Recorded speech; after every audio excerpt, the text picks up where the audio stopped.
Hola a todas las personas que nos acompañan en un Facebook Live de la editorial de la Universidad del Rosario, pero esta vez es especial porque tenemos un conversa, uno de esos eventos que planeamos entre las universidades que están aliadas a la red Conversa. Y para eso tenemos hoy una sesión más. Si ustedes nos conocen hasta ahora, todos los meses ciertas editoriales de universidades en Bogotá hacemos unas conversaciones en donde tratamos los temas académicos de investigación de nuestras universidades, pero lo traemos a las palabras del diario, de las personas de la calle, cómo están tratando este tema. Queremos que la academia también llegue a hablarse en las palabras de las personas de la calle, ¿por qué no? Y el tema de hoy que queremos tratar es precariedad y salud pública.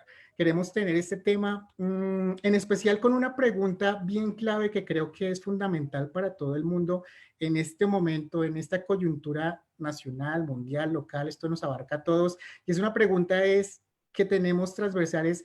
¿Es falso el dilema entre la prevención del COVID-19 y el mantenimiento de la economía? ¿Es más importante de pronto no enfermarnos de COVID-19 y de pronto no tener posibilidades de tener un sustento básico? Es una pregunta que creo que a todos nos llama la atención, que creo que al gobierno le está llamando la atención, a todos los que estamos viviendo en este 2020 lo tenemos muy presentes. Y bueno, las universidades que hacen parte de la red Conversa, estamos hoy para poder darles más bien darles a nuestros académicos, a nuestros profesores, a nuestros autores, investigadores, para hablar sobre el tema.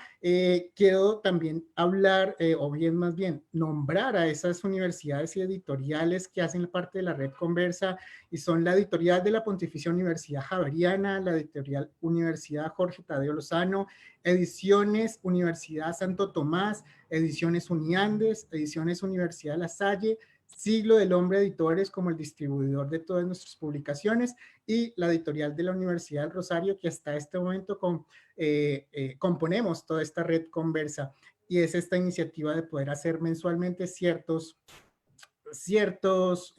eventos para divulgar el conocimiento en las palabras del diario común. Muy bien, ustedes ya pueden estar viendo lo que las personas que me están acompañando. Yo soy Diego Garzón, de la editorial de la Universidad del Rosario, y tenemos unos grandes perfiles, tenemos unos perfiles de académicos que componen esta universidad, estas universidades, y tenemos personas bien importantes, ustedes ya los están viendo ahí dentro de la transmisión, y comencemos con la moderación. La moderación del día de hoy es Tatiana Duque. Tatiana Duque es editora de La Silla Vacía, ella es periodista de la Universidad Santo Tomás y magíster en Ciencia Política y Relaciones Internacionales de la Universidad del Rosario.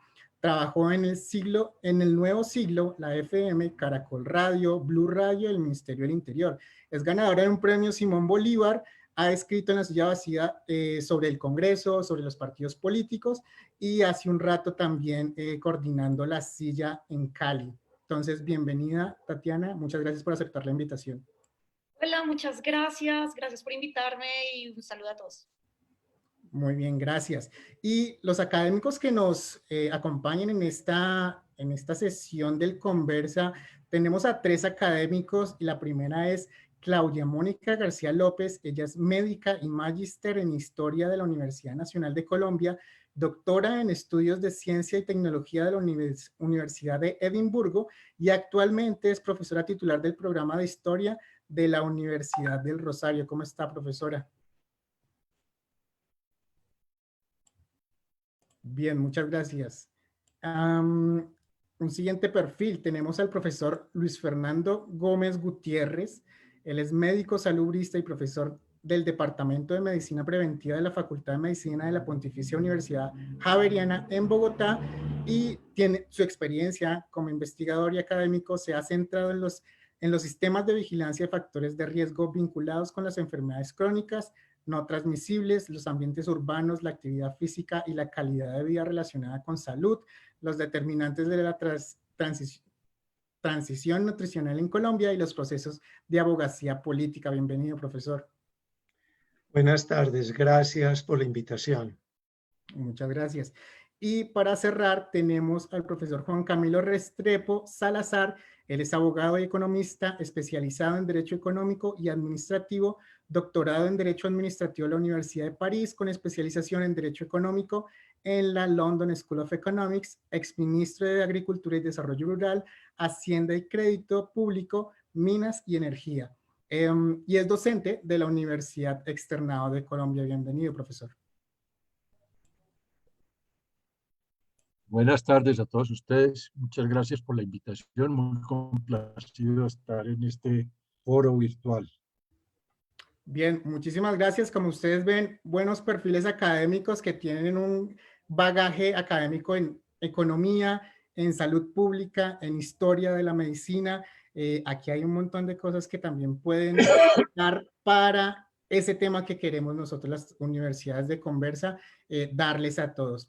Bueno, Tatiana, pues los dejo para que puedan charlar, conversar, y pues estamos pendientes también en redes sociales. Cualquier cosa, escríbanos que vamos a estar aquí transmitiendo las preguntas. Tatiana.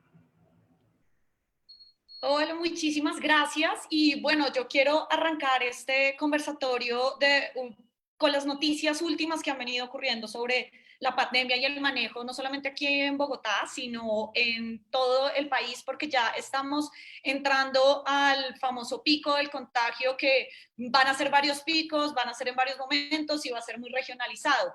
Pero lo último que, digamos, tenemos en el panorama son dos situaciones que terminan siendo muy polémicas. La primera, que se suspendió el día sin IVA por orden del presidente Duque, precisamente por ese aumento de contagios al que estamos llegando.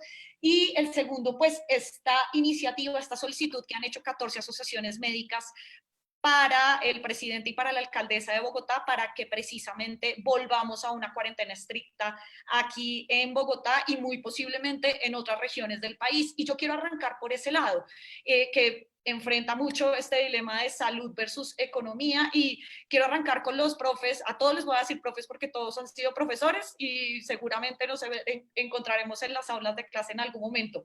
¿Es viable volver otra vez a la cuarentena de los 14 días, como están proponiendo, una cuarentena total, precisamente en este momento donde las cifras económicas nos están diciendo que se viene una crisis terrible? Si quiere arrancamos con usted, profesor Juan Camilo. ¿Qué visión usted tiene de una medida otra vez restrictiva de este nivel? Bueno, posible sí sería, pero la veo muy improbable que se vuelva un confinamiento total en las ciudades. En primer lugar, porque el gobierno ya descartó esa posibilidad, es decir, esa solicitud de las asociaciones médicas y científicas. Y en segundo lugar, porque eh, pues no se puede parangonar ciudades muy grandes como Bogotá o Medellín con ciudades intermedias y pequeñas. No es lo mismo decretar un confinamiento de 8 millones de personas que una de 200, 300, 400 mil personas.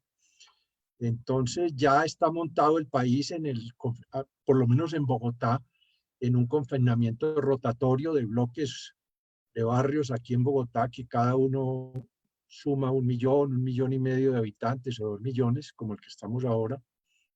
Es un confinamiento rotatorio, de manera que teóricamente sería posible y prácticamente ya está, y políticamente ya están descartados esas posibilidades. Y el temor de esto no es solamente que quedemos encerrados de nuevo, sino que empecé otra vez a caer la curva, que ya está bien bajita, del tema económico, sobre todo un aumento de más del 20% del desempleo. Bueno, la caída de la actividad económica ya se ha dado, ya se ha acentuado, y como la cosa se está agravando, yo creo que los confinamientos rotatorios en las grandes ciudades van a continuar, y eso equivale también a quitarle el acelerador a la recuperación económica. Eso es ineludible. De manera que así nos vamos a ir este mes y el mes que viene, por lo menos. Y eso naturalmente tiene repercusiones sobre la actividad económica, negativas y de desaceleración. Profe Claudia, yo quisiera saber su palabra también alrededor de esto, sobre todo para entender un poco en contexto por qué no podemos regresar a una cuarentena de este nivel, al menos en Bogotá, pues digamos el tema económico es muy claro que además del miedo a que nosotros podamos perder nuestros empleos y que se pierda, digamos, la capacidad adquisitiva, también está y persiste el miedo de que si uno sale se puede contagiar.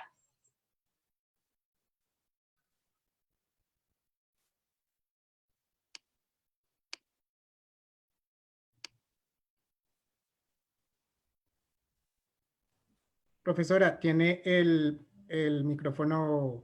Sí, de acuerdo, gracias. Sí, frente a eso, y quería decir que la situación no es fácil y creo que es falso el dilema entre prevención COVID y mantenimiento de la economía. Es comprensible que haya tensiones y que varios sectores, sectores económicos, por ejemplo, hagan presión para que no se vuelva a la cuarentena. Pero también es comprensible que desde el punto de vista de la salud pública pues se esté diciendo si hay que hacerlo, hay que hacerlo. Mirando la perspectiva de los líderes de la OMS, por ejemplo, la Organización Mundial de la Salud, quienes traducen la evidencia científica para política pública, ellos claramente han señalado que básicamente sin salud no hay economía. Entonces, realmente el dilema es falso y yo pienso que, digamos, la decisión tiene que estar orientada a que con la perspectiva de que cualquier política en salud pública es beneficiosa para la ecueconómica.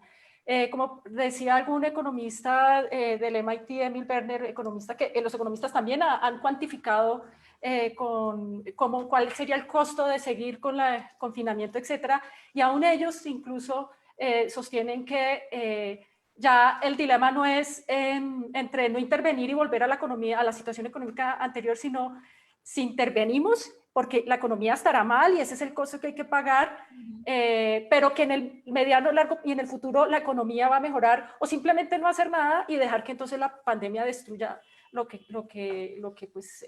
que quede. Entonces, en realidad sí, el dilema es falso y hay una decisión política de no hacerlo, pero creo que es muy importante también la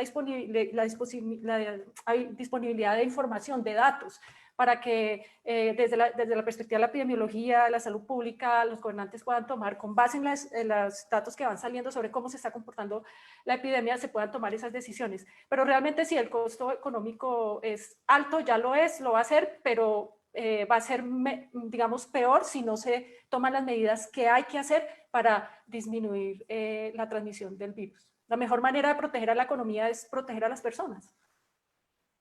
Profe Luis, en este sentido, protección de las personas, protección de la economía al mismo tiempo, hay algo muy interesante que usted había escrito hace unos días y era el discurso del autocuidado y que tenemos que superar ese discurso. ¿Por qué no nos habla un poquito de eso? Porque eso es una permanente en los discursos desde el gobierno nacional, sobre todo en los programas diarios del presidente Duque, que es que básicamente si nosotros nos contagiamos es precisamente porque estamos descuidándonos y que esto es una medida, pues digamos, casi muy individualista. Yo quisiera que usted nos hablara un poco de eso y si realmente el autocuidado atraviesa este dilema. Bien, no, muchas gracias, Tatiana. Sí, en salud pública, como lo mencionó en la nota, utilizamos mucho los modelos socioecológicos y hay diferentes versiones. Uno de ellos, que es muy sencillo, es que los comportamientos en salud tienen los siguientes niveles de explicación: individual, interindividual, organizacional, comunitario y macro. A nivel individual está la percepción del riesgo y es algo muy importante, es un motor para el cambio comportamental. Una alta susceptibilidad, una susceptibilidad percibida y severidad percibida ante la pandemia es importante. Yo soy de los que defiende el temor y el miedo como mecanismos biológicos que están dentro, sí, están dentro del Homo sapiens. Estoy en contra de la pandemia, pero creo que sí hay un temor y miedo racional. Pero esa intención de cambio a nivel individual se ve modulada o interactúa con varios aspectos del contexto.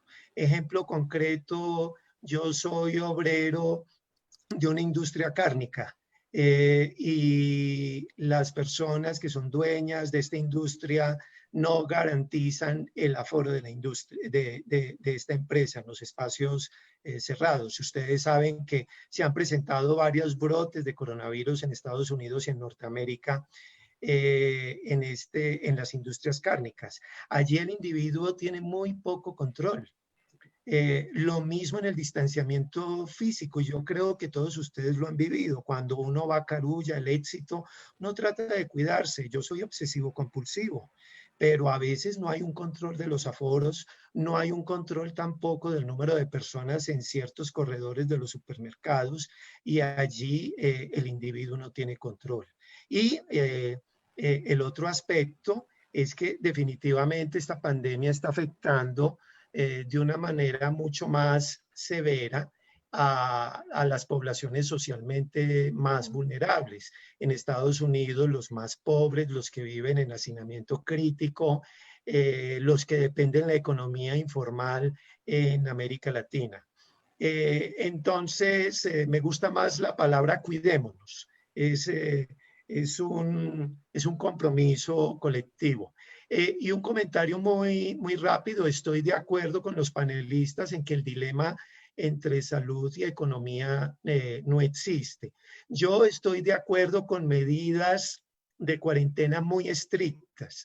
Hay evidencia, ejemplo en Estados Unidos, en ciudades, fue un estudio que se publicó hace poco, en el contexto de la pandemia del año 1918-1919, después de la Primera Guerra Mundial en Estados Unidos, se encontró que las ciudades que habían tomado medidas restrictivas, medidas de cuarentena estrictas, habían tenido menor mortalidad y habían tenido una recuperación económica más temprana. Ahora, operativamente es imposible una cuarentena en una ciudad de 8 millones de habitantes. Creo que es un enfoque realista el que plantea la administración distrital. Además, no solamente por el tema de estar encerrado, sino que genera otras violencias o enfermedades que son mucho más silenciosas, por decirlo así. Pero también es evidente que en estas situaciones los que estamos en la casa somos, y puedo usar las comillas, somos privilegiados de estar en las casas y que podemos hacerlo. Y hay casi la mitad, y como decía las cifras de la administración, casi 7 millones de personas estaban saliendo a la calle. En este caso es muy peligroso también un contacto masivo en donde pueda también haber una expansión del virus, pero la gente tiene que trabajar, tenemos que recibir nuestros subsidios o recibir nuestros ingresos, ya sea por subsidios o por salarios. Y en este caso, ¿cómo reactivamos entonces el tema económico sin que nos enfermemos todos? ¿Cómo plantear una posibilidad en donde podamos encontrar el equilibrio? Va a ser muy difícil ahora, pero exministro Juan Camilo, profe Juan Camilo, usted estaba en varias entrevistas, le había leído, y también en un libro de ensayos que usted sacó hace poco, algunas salidas, subsidios, préstamos. ¿Qué se puede hacer en este momento para mantener a flote el tema económico sin que estemos pasando también una crisis también económica y una crisis en salud pública? Bueno, mire, hasta el momento, lo que hemos hecho de marzo hasta ahora es para utilizar el lenguaje de moda, prestarle los primeros auxilios a las personas o a las familias más frágiles y más damnificadas. Pero más adelante, y más adelante me refiero a partir del semestre entrante, hay que tomar medidas más estructurales, porque ¿qué es lo que hemos hecho hasta el momento? Como Estado, hemos dado unos subsidios y unos apoyos transitorios que duran 2, 3, 4 meses en el mejor de los casos, que se llaman transferencias no condicionadas, que se llaman devolución del IVA, que se llaman giros a los hospitales para que se pongan al día, que se llaman apoyos para las empresas que acrediten haber tenido pérdidas en su facturación de más del 20% en el último año para que en lo posible no disminuyan la nómina. Esas son medidas asistencialistas muy de corto plazo que se van a agotar. Entonces, lo que tiene que pensar el país es, ¿y después qué sigue? Cuando estas medidas se agoten. Esta Uy, se crisis nos está cortando. tan estructurales a la economía colombiana, al empleo, que realmente medidas asistencialistas de corto plazo no es que sobren, pero no son suficientes. Hay que pensar en grandes medidas, reestructurar, por ejemplo, todo el sistema del seguro depósito, el seguro de empleo de mínimos a medidas en el frente laboral, medidas que requieren un consenso político que no se ha dado, medidas que requieren una perspectiva de más largo plazo para que podamos salir de los primeros auxilios al hospital, donde vamos a encontrar un enfermo muy grave, que es la economía colombiana y que es el empleo. La primera decreciendo este año 7-8%, el segundo con tasas de desempleo de 20 y más por ciento. Entonces, en síntesis, resumo, medidas de corto plazo sí, plausibles, pero de ahí no nos podemos quedar, hay que dar el paso hacia las medidas estructurales. Profe Claudia. Sí, totalmente de acuerdo, entre otras porque es importante en estos debates tener de presente la coyuntura, pero también las cuestiones estructurales, ¿sí? O sea, muchas de las crisis tienen, digamos, esa capacidad de mostrarnos cosas que no eran evidentes, ¿no? Que no son evidentes en nuestra vida cotidiana. Por ejemplo, inequidad estructural, ¿sí? La informalidad laboral. Cuando hay una crisis como esta, en este caso la pandémica puede haber sido una guerra, etcétera, etcétera, es donde quizás lo que parece causado por la pandemia en el fondo no es sino lo que la pandemia está poniendo en evidencia, ¿no? Que son todos los elementos que está señalando el profesor Juan Camilo, y es que no tenemos la informalidad en Colombia es muy alta, 60% de los trabajadores son informales, si no estoy mal, no hay un seguro de desempleo. Las zonas de Bogotá que están más afectadas son precisamente las zonas en donde la gente está más hacinada.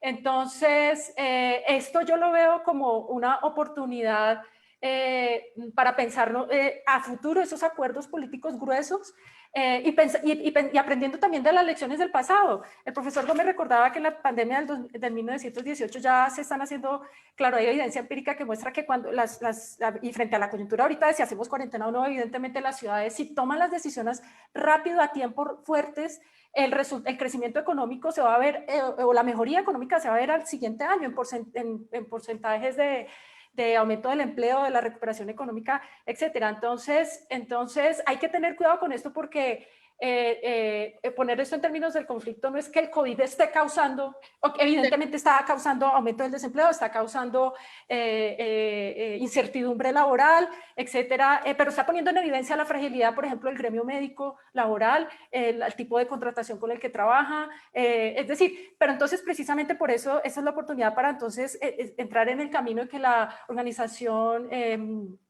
para la Cooperación, para el Desarrollo para el desarrollo y la economía, que es la OECD, al que Colombia pues ya se vinculó hace un par de años, se cumplan, ¿no? Y es hacer esos acuerdos económicos, pero también dándole, digamos, seguridad, mayor estabilidad social, para que cuando nos vuelva a suceder esta pandemia, porque hay otra realidad muy dura y es que no hay, se ha demostrado que el virus no produce inmunidad. El sueño de todo el mundo es, va a llegar la vacuna y volvemos a la normalidad. normalidad. Hay que olvidarse de eso. No vamos a volver a la normalidad. El virus va a circular.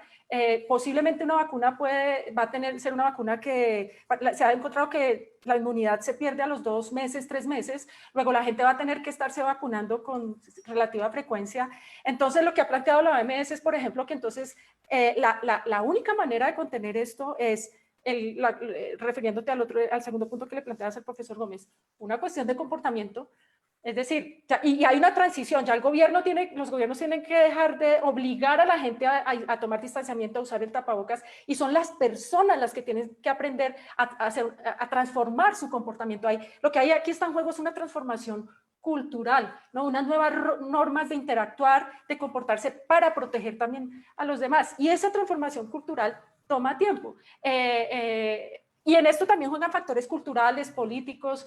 Hay países en donde la confianza en el Estado, la confianza en las decisiones hacen que la gente no se haya tenido que hacer forzosa el uso del tapabocas o el aislamiento, o condiciones socioculturales, por ejemplo, en Suecia, donde fue tan controversial el asunto, el 40% de la gente vivía aislada, sola. Salen de los que tienen la posibilidad de acceder a la educación, viven en casa, ya estaban aislados cuando llegó la obligación por salud pública de aislarse. Entonces, hay un montón de cosas estructurales en juego que hay que considerar en esto, pero yo pienso que, y ya para cerrar el tercer punto frente a la pregunta de las soluciones que hay, además de lo que plantea de pensarse ya no en las soluciones a corto plazo, sino a mediano y a largo plazo, en relación con cómo vamos a manejar esto. Algunos plantean, economistas también en los Estados Unidos están planteando, mire, la solución a esto frente a la ausencia de medicamento y vacuna es que se haga la prueba a todo el mundo. Esto es un escenario ideal, ¿no? Que haya una prueba masiva, existan pruebas permanentes masivas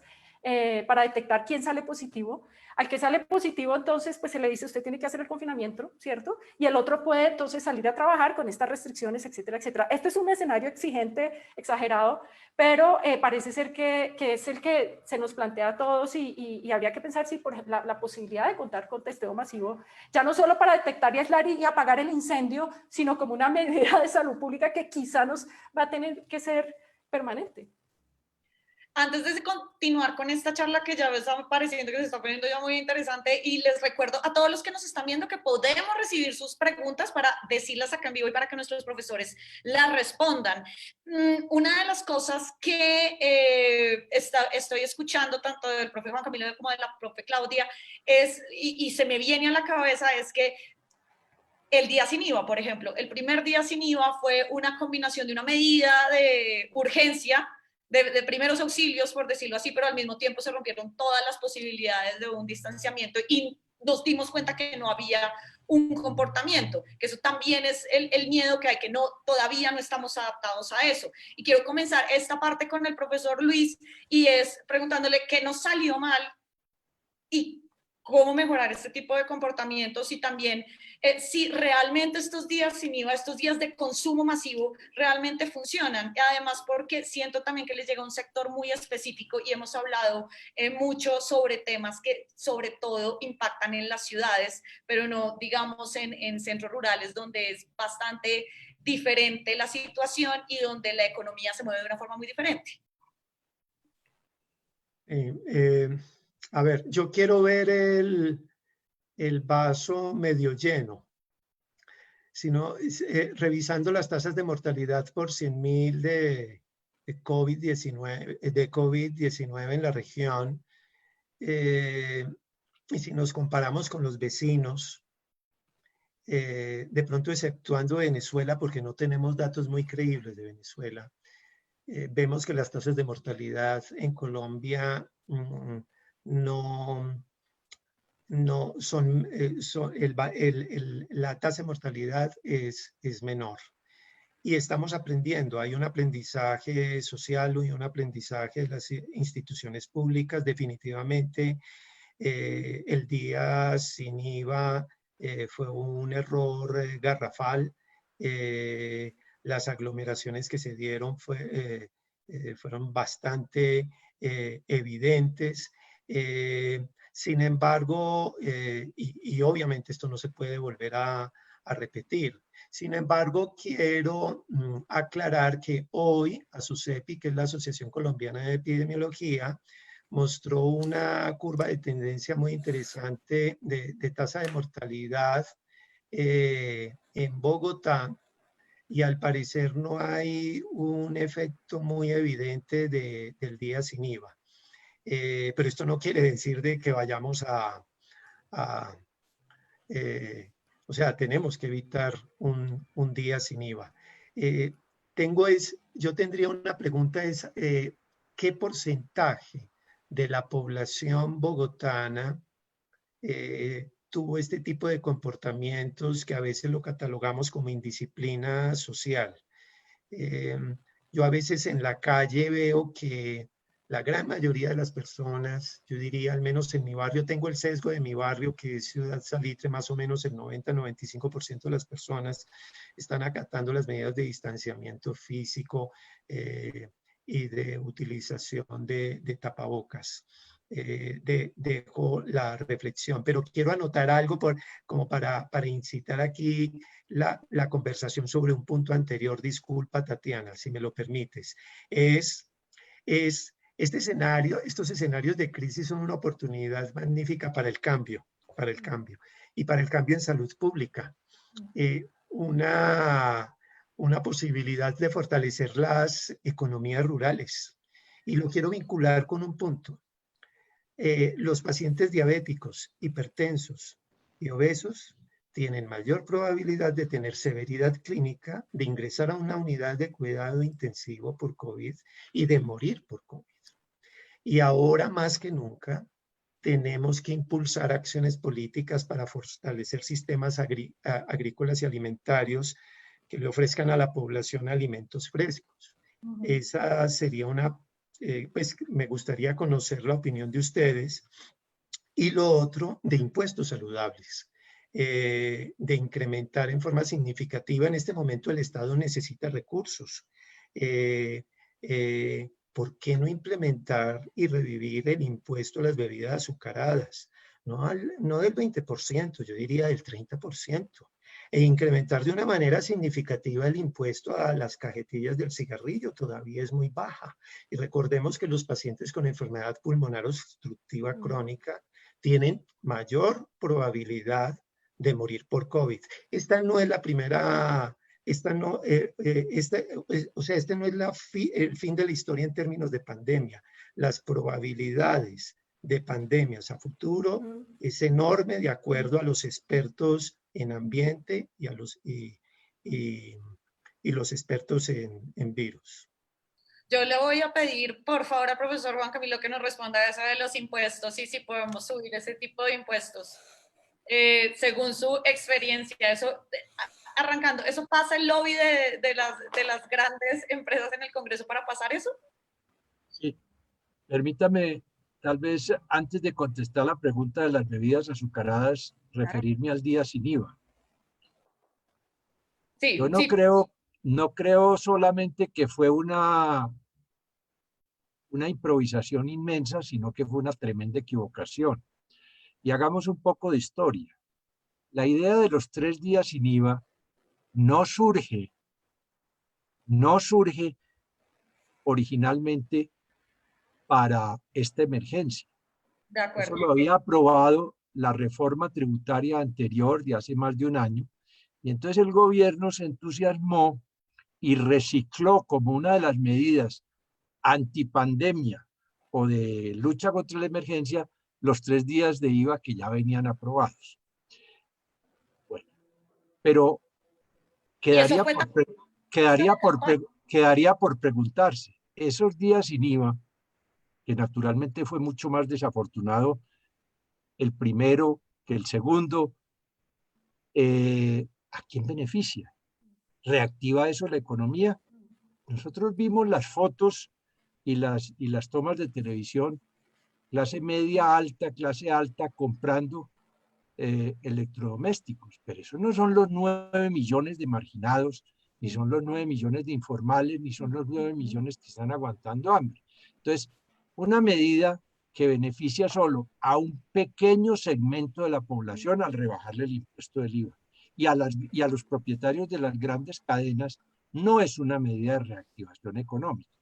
Y ahora el gobierno está un poco víctima de su improvisación, a mi modo de ver, que ahora está enredado desde esta mañana hasta hoy, cómo va a protocolizar la suspensión que ya anunció del tercer día o el aplazamiento. Porque resulta que el aplazamiento está fijado por un decreto ley. La única manera de cambiarlo es una ley u otro decreto ley. Y el decreto ley ya expiró la posibilidad de expedirlo al expirar la emergencia económica. Claro. Entonces, eso no es el tipo de reactivador de la economía ni del consumo. Fueron 3 inyecciones efímeras, de las cuales ya se han aplicado 2, de consumismo efímero para beneficio de unos pocos. No creo pues que eso sea una buena medida, no era para la emergencia y ahora hay este enredo que se presentó, además de un costo fiscal muy grande, porque es que no se nos olvide que todos esos artículos que veíamos a la gente saliendo con sus televisores planas y cosas de esas, el Estado redime o deja de cobrar, tiene un costo fiscal muy grande porque todo eso deja de cobrar el IVA.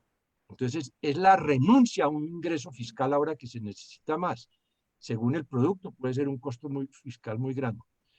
Ahora, sí, yo creo que dentro de las muchas cosas que habrá que cambiar y ojalá se cambien para bien y profundamente, una de ellas es la tributación sobre las bebidas alcohólicas. La experiencia de México muestra que esa medida es útil en la medida en que el impuesto sea fuerte, es decir, de 25 o 30% para arriba. Si es muy pequeño, no induce cambios en el comportamiento frente a las bebidas gaseosas edulcoradas. Entonces sí, tiene que ser un impuesto alto, al cual naturalmente, como ya se intentó una vez y se va a volver a ver, van a saltar todos los lobbies de las bebidas azucaradas y de las gaseosas en Colombia.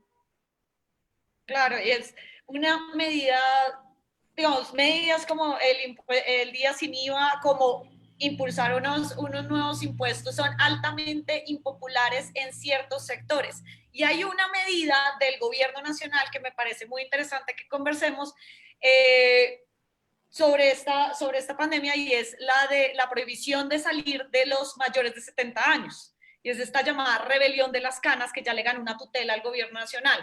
Además de que esto, digamos, hay aspectos científicos que nos dicen que realmente los mayores de 70 años son una de las poblaciones más vulnerables al virus. Esto también choca mucho con temas de autoridad pública, de derecho al tema de salir y de la libre locomoción. Yo quiero la palabra de ustedes 3 al respecto, porque de todas maneras esto es como una de las aristas de esta pandemia que tiene que ver con lo social, con lo jurídico, con lo económico e incluso con lo político. Profe Claudia, no sé si arrancamos con usted sobre este tema. Pues es una situación complicada, entre otras porque pues en mi familia lo he vivido y genera tensión, ¿no? Evidentemente. La estadística es clara, ¿no? La mortalidad por edad, pues es la mayoría de las personas que fallecen cuando ya son afectadas por el virus y llegan a las unidades de cuidados intensivos, pues son evidentemente mayores de 60 y 70 años. Y la intención de la política pública es, con base en esa evidencia, pues se toman estas decisiones. Pero se ha ido flexibilizando lentamente. Esa manera de interpretarlo la entiendo, de que hay gente que siente que personas que sientan que su libertad y su decisión ha sido vulnerada. Esa tensión entre lo privado y lo público, yo particularmente no la he investigado, pero es muy interesante, y eso también tendría que ver cómo, digamos, nosotros como ciudadanos ejercemos el derecho sobre nuestro cuerpo, ¿no? Y los límites entonces entre lo que el Estado me puede decir qué hago y qué no hago, ¿sí? En otras culturas es muy claro, por ejemplo, lo que yo conozco, por ejemplo, en los Estados Unidos sobre, por ejemplo, la prohibición a fumar, con la evidencia epidemiológica de que fumar en espacios, digamos, cerrados, ¿no? Fumar ya se demostró desde los años 50 que mata, ¿cierto? De cáncer de pulmón. Pero solo, esto es de los años 1950, pero solo hasta 1990 más o menos, por fin el Estado federal pudo imponer la ley de que no se podía fumar en espacios cerrados. Y la controversia giró en torno a que el Estado no puede decirme a mí yo qué decido hacer con mi cuerpo. Entonces los fumadores decían, si yo decido qué hago con mi cuerpo, a mí no me pueden prohibir no fumar. La única manera en que se pudo transformar esa política fue que los fumadores pasivos dijeron que efectivamente el Estado no puede vulnerar el derecho individual, pero tampoco la gente puede imponerme a mí enfermarme. Un fumador pasivo es el fumador, la persona que recibe el aire del cigarrillo de una persona que está formando alrededor suyo. Y solo cuando se definió el aire del pulmón, del cigarrillo como un carcinógeno, como un agente que causa cáncer, no que el pulmón que aspira, el que fuma lo mata, sino que el humo que bota el fumador contiene carcinógenos que entran a una persona fumadora pasiva que no quiere fumar, solo ahí como un tóxico medioambiental. Y cuando entró la agencia ambiental norteamericana a redefinir esto como un tóxico ambiental, se pudo entonces crear, y los estados norteamericanos incrementalmente empezaron a imponer esta norma de no se puede fumar en espacios cerrados. Entonces, la evidencia científica no se traduce necesariamente en evidencia, digamos, en política pública, y mucho depende también de, digamos, el grado de empoderamiento pues, que tengan las personas, ¿no? Entonces, sí, es un debate complicado, y también hay un límite a la decisión de verdad de la gente. Pues aquí yo personalmente yo digo, bueno, estos son los riesgos que hay, pero pues yo no te puedo amarrar, ¿sí? Entonces, no sé, hay que jugar con eso. Yo lo digo como ciudadana, pero pues también pues como persona preocupada por la salud pública, ¿no? Profesor Restrepo, usted es uno de los que tiene que estar encerrado precisamente por esta medida. ¿Cómo la vive? ¿Usted realmente está de acuerdo? Usted, no sé si es uno de los tutelantes de la rebelión de las canas, creo que no, pero... Bueno, no, yo estoy dentro del grupo que está confinado, pero entonces quisiera hacer un comentario sobre esto. Me parece que este es un debate en donde estamos judicializando tontamente este tema de los mayores de 70 años, y sobre todo el gobierno lo ha judicializado. Es decir, advertirle profusamente en la publicidad y en la información a los mayores de 70, como a los jóvenes también, a los niños, que tienen que tomar cuidados, está bien. Pero esto de entrar en la guerra de las tutelas, como hemos entrado, me parece bastante, casi que ridículo. Entonces los de la rebelión de las canas ponen una tutela, la ganan, y entonces el gobierno anuncia que va a presentar una apelación contra esa tutela. Entonces yo me pregunto, el mismo gobierno está diciendo que vamos a tener COVID por un año o más. Entonces, que los mayores de 70 no los van a volver a dejar salir en un año o año y medio, porque tiene que ser coherente. Yo creo que el gobierno, así como les mencionaba en el tema del día sin IVA, se está metiendo en un propio berenjenal al judicializar un tema que no debió haber sido nunca judicializado. Las medidas para combatir esta epidemia no pueden ser en un 99% de tutelas y contratutelas, de pleitos y de contrapleitos. Tienen que hacerse de una manera más racional, y no es de una alud de decretos y de contradecretos, sino también de un proceso de información al público y a la ciudadanía. Yo veo realmente que se está metiendo en esto de los mayores de 70 años en un callejón sin salida, el propio gobierno. País de ahogados. Pero, profe Luis, volvemos otra vez, comportamientos, cuidémonos, y ahí, ¿qué pasa? En medio de todo este berenjenal político y judicial también. Sí, no, relacionado con ese tema, hace unos días vi una nota periodística muy interesante de cómo lograron contener la propagación de la pandemia en Uruguay. Bueno, y recordando que Uruguay tiene uno de los Ginis más bajos de la región, con un nivel de cohesión muy alto, Es un país pequeño. Yo siempre he creído que los estados pequeños en población se ponen de acuerdo más rápido, y al parecer allí las medidas no fueron tan impositivas.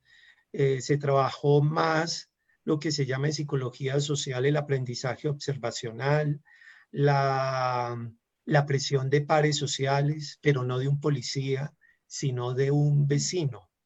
Yo creo que la institucionalidad podría recurrir a este tipo de agentes sociales.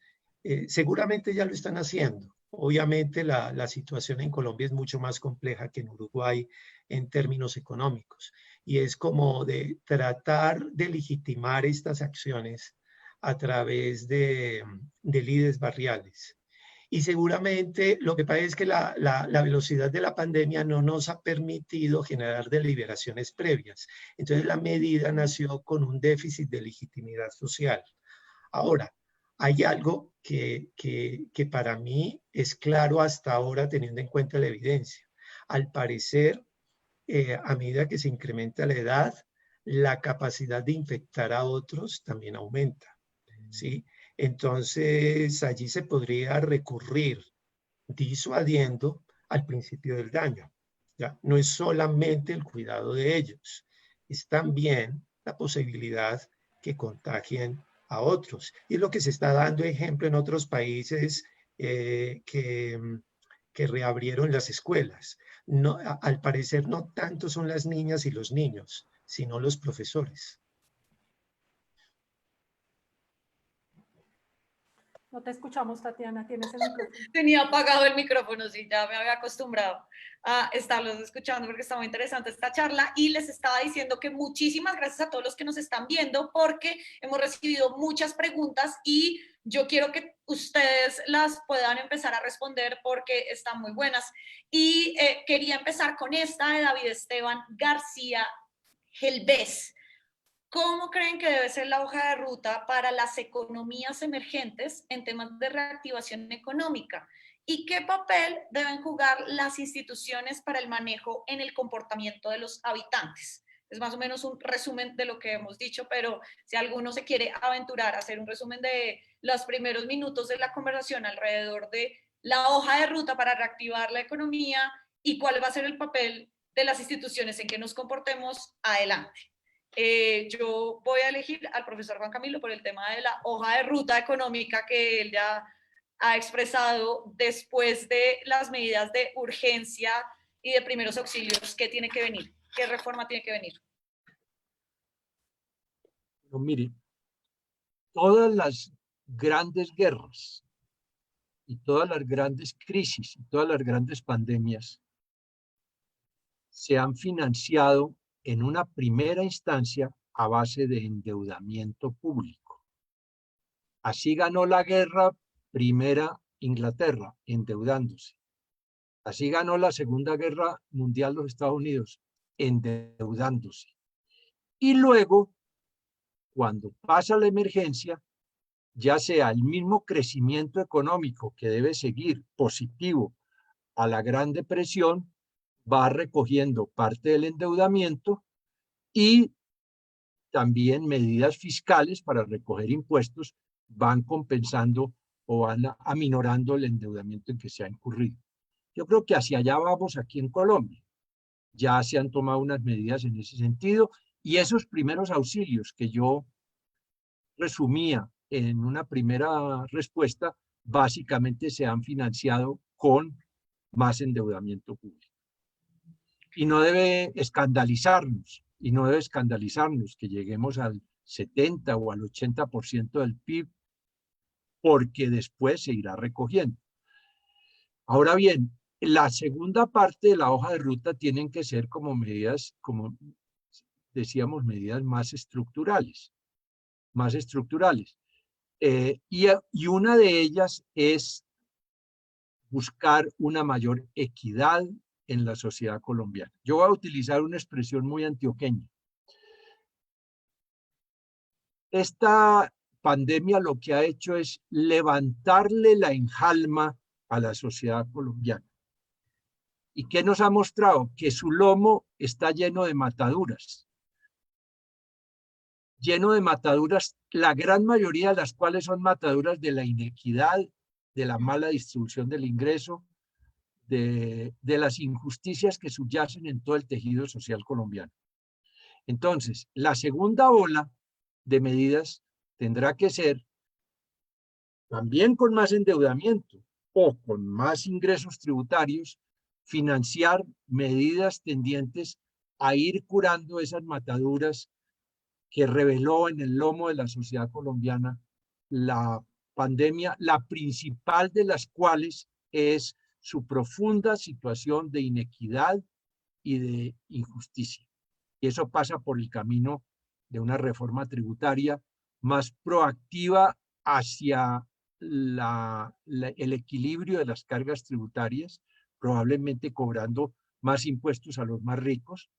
Y en segundo lugar, con inversiones públicas que busquen prioritariamente generar más empleo, porque el empleo es la expresión más patente y la explosión del desempleo que hemos presenciado y que vamos a ver seguramente hasta el final de este año es desempleos del 20 y 30%.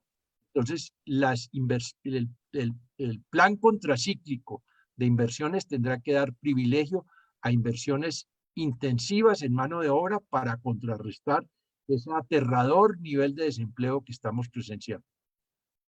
Profesora Claudia, para complementar. Aprovechando esta respuesta, esta es una situación bastante paradójica porque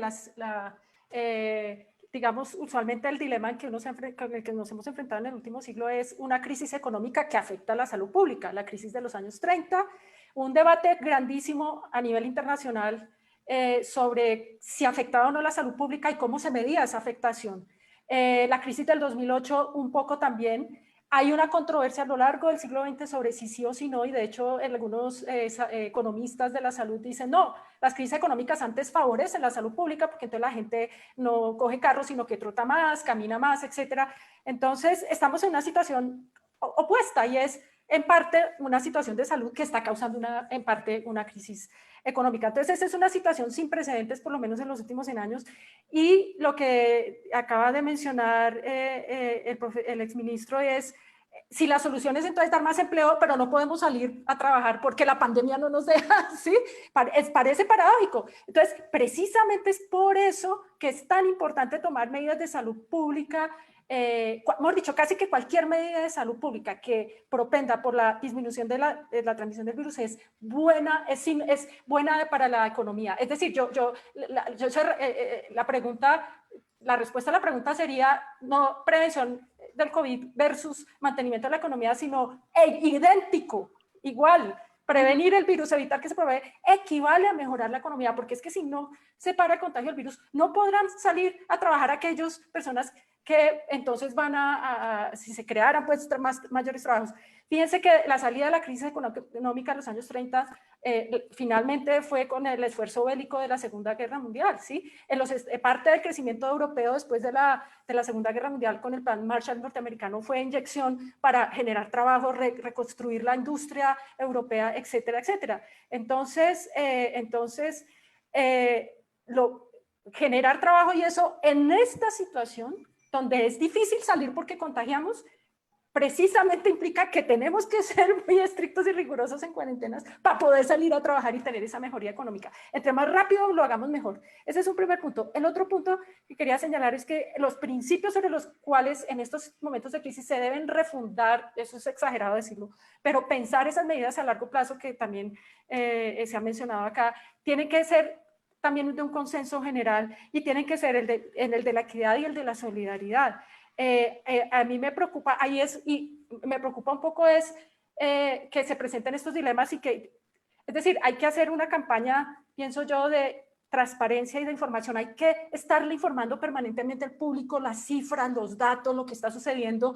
La alcaldesa de Bogotá lo hizo como al mes, yo creo, de iniciar toda la situación. En un momento dado dijo, yo voy a publicar en la página web de la alcaldía qué está pasando con las camas UCI, qué está pasando con los casos, porque esa es la única manera en que la gente puede entender y aceptar que efectivamente hay que hacer un sacrificio en pro de la salud. Hoy los gremios de los comercio electrónico les pareció muy positivo que no se hiciera el día sin IVA, ¿no? Es decir, la gente, entre más informada y más sepa, yo creo que eso tiene que estar como parte de esa medida de recuperación a largo plazo, que la gente esté permanentemente informada. Y no te creas, hay unos experimentos que hicieron los sociólogos de la Universidad de Sciences Po en Francia, a sociólogos que le preguntaron a la gente en abril, les dijeron califique de 0 a 10, ¿usted qué prefiere? ¿0 la salud o 10 apertura económica? La gente usualmente se paraba en la mitad, ¿sí? Pero después hicieron un experimento y dijeron al primer grupo, listo, escogieron 2 grupos y les dijeron, estamos en una situación terrible, el virus sigue expandiéndose, ¿cierto? ¿Usted quiere que abramos la economía o no? Entonces, pero al segundo grupo le dieron una información que no le dieron al primer grupo, y al segundo grupo le dijeron, ojo, si no se abre la economía, entonces se va a multiplicar el desempleo y el 25% de las empresas van a desaparecer, se van a declarar en bancarrota. La respuesta de la gente a la que se le informó que iba a haber destrucción económica fue que entonces, por favor, abrieran la economía, ¿sí? En cambio, al primer grupo, al que no se le dio esa información, la mayoría dijo que no se abriera. Se invirtió la proporción. 60% del primer grupo dijo no se abra, no tenían el dato de que la cosa podía empeorar económicamente, y el segundo grupo, al que se le advirtió que se podía empeorar la situación, a pesar de que el virus seguía rampante, dijo abrámosla porque entonces la economía se va a afectar. Entonces, ¿esto qué quiere decir? Que el público la opinión pública cambia en el tiempo y depende mucho de la información que se le esté dando, ¿sí? También encontraron resultados paradójicos. No sé si tengo tiempo para seguir o le quiero dar la palabra a Gómez o a otras preguntas, o hablo después de este caso. Oh, tranquila, estábamos... Bueno, hay otra cosa. Porque hay más preguntas, entonces... La última cosita y es, por ejemplo, a un grupo de personas le preguntaron, bueno, y hicieron esa pregunta, la diferenciaron por personas según el nivel socioeconómico, ¿no? Los que estaban mejor situación económica, ¿qué pensaban? Versus los que no, frente a si se debería o no continuar o no el confinamiento. Los franceses se enfrentaron a ese dilema hacia mediados de mayo, comienzos de mayo.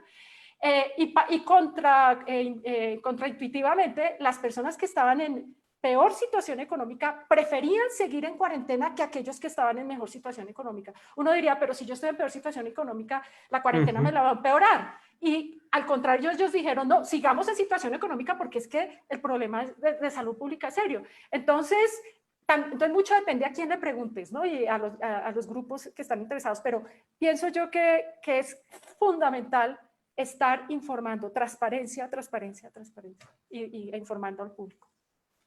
¿Me permiten una pequeña complemento? Claro. Bien. Primero que todo, para reiterar que estoy de acuerdo con lo que han dicho mis 2 compañeros de panel, que la dicotomía entre economía y salud es una falsa dicotomía y no debemos caer en esa trampa. En segundo lugar, esta es una crisis supremamente grave. Es decir, a veces los detalles de los árboles de la gravedad no nos dejan ver el bosque. Esta puede ser una crisis, si dura un tiempo largo, más grave aún que la crisis de la gran recesión de los años 30. Hoy, el día que estamos hablando, salió un dato que tenemos que rescatarlo en esta conversación, me parece, que son el adelanto de un informe que está presentando Fedesarrollo, según el cual informe vamos a echar para atrás 10 años en los índices de pobreza que se habían alcanzado y 16 años en los indicadores de pobreza extrema. Es decir, cuando salgamos de la pandemia, según Fedesarrollo, es como si hubiéramos sido como un cangrejo en términos de movilidad y de progreso social. Entonces, hablando de la ruta, pues la ruta va a tener que comenzar por reconstruir esa malformación que está creando la pandemia en términos de que se echa por la borda todo lo que se había con un gran esfuerzo avanzado en lucha contra la pobreza y contra la pobreza extrema. Pero, doctor Juan Camilo, tengo ahí una pregunta. ¿No se generaría un escenario parecido al de a la economía después de la Segunda Guerra Mundial?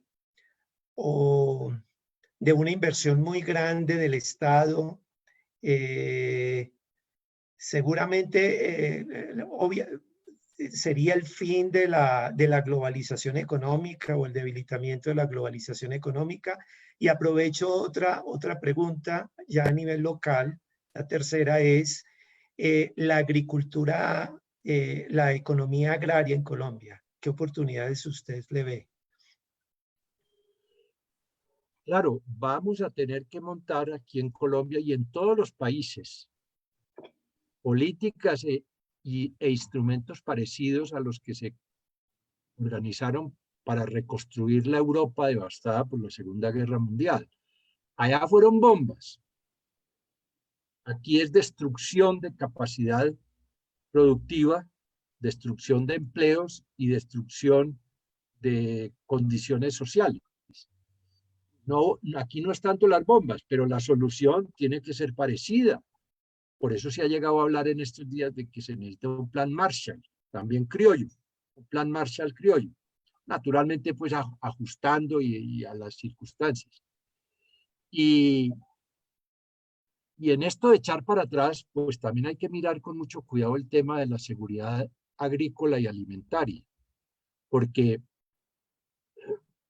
como ya está estudiado, y la FAO llamó la atención en estos días sobre ese problema,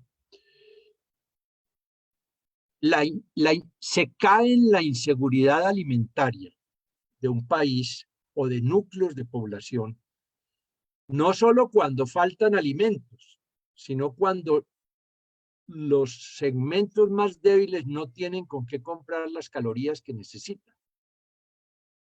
Entonces, si vamos a echar 16 años para atrás, según Fedesarrollo, en índices de pobreza extrema y 10 años en pobreza, pues no se necesita ser muy perspicaz ni de muchos estudios económicos para percibir que muchos sectores poblacionales van a salir en incapacidad de conseguir alimentos, o por lo menos en las condiciones requeridas. Eso le pasó a Haití hace 10 años. Entonces, todo lo agrícola tiene que tener en cuenta eso. Las políticas agrícolas tienen que ser orientadas no solo a que no falten alimentos, sino acompasadas con las políticas sociales para que las personas más débiles y vulnerables no vayan a verse marginadas de la posibilidad de adquirir los alimentos básicos una vez que terminen las medidas de primeros auxilios, que son la repartición de mercados por 3 o 4 meses. Hay una pregunta que nos... no, profe Claudia, creo que ustedes quería... Ok. Hay una pregunta en redes que me parece muy interesante porque digamos, durante el conversatorio, ustedes han estado de acuerdo en que no hay un dilema entre economía y de salud. Pero Angélica Castillo nos pregunta esto para que podamos explicarle un poco más. Y ella dice, por favor, profundicen en propuestas de políticas que expresen la conjugación entre salud pública y economía. Porque si no hay una dicotomía, pareciera que en las políticas esa dicotomía sí existe. Esto porque lo que se está implementando es para la economía o para la salud.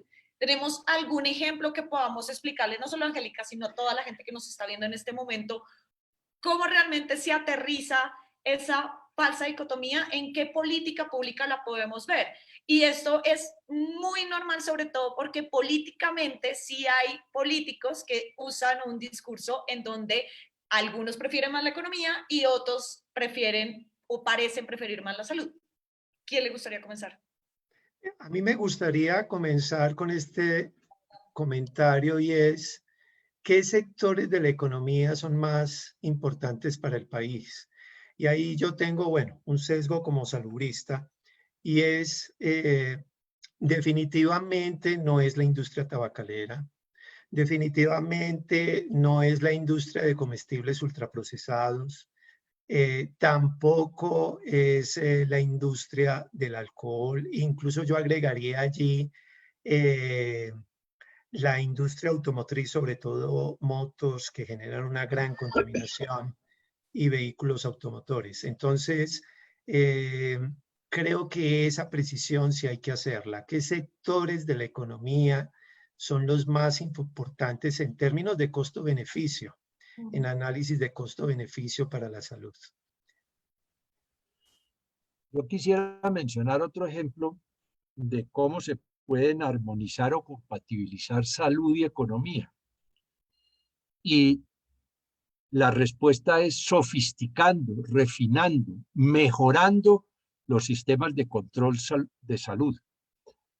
Y para el caso, traigo a cuento lo que nos han contado que han montado en Medellín y que aquí no lo hemos podido, Bogotá no se ha hecho.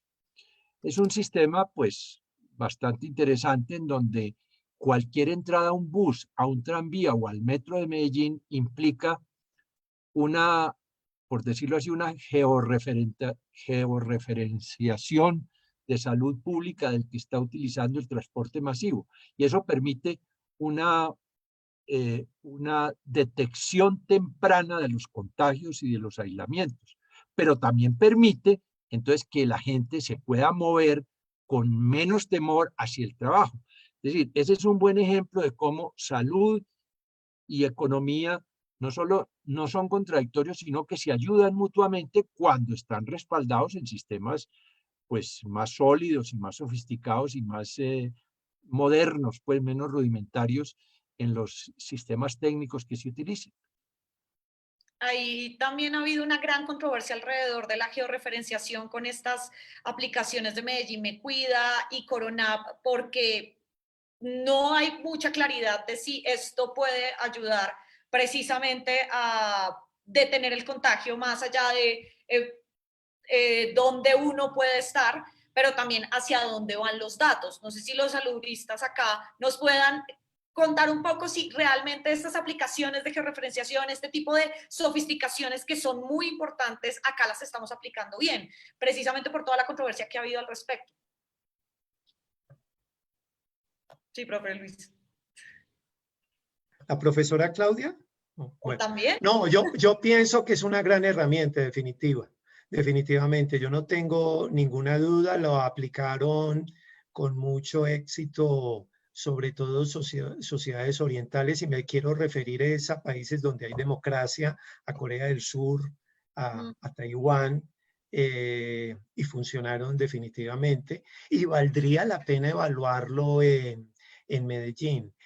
Yo sé que hay una preocupación por el manejo de los datos, pero creería yo, pues sería una pregunta para un abogado, si hay unos mecanismos jurídicos, se podría evitar el abuso de información privada.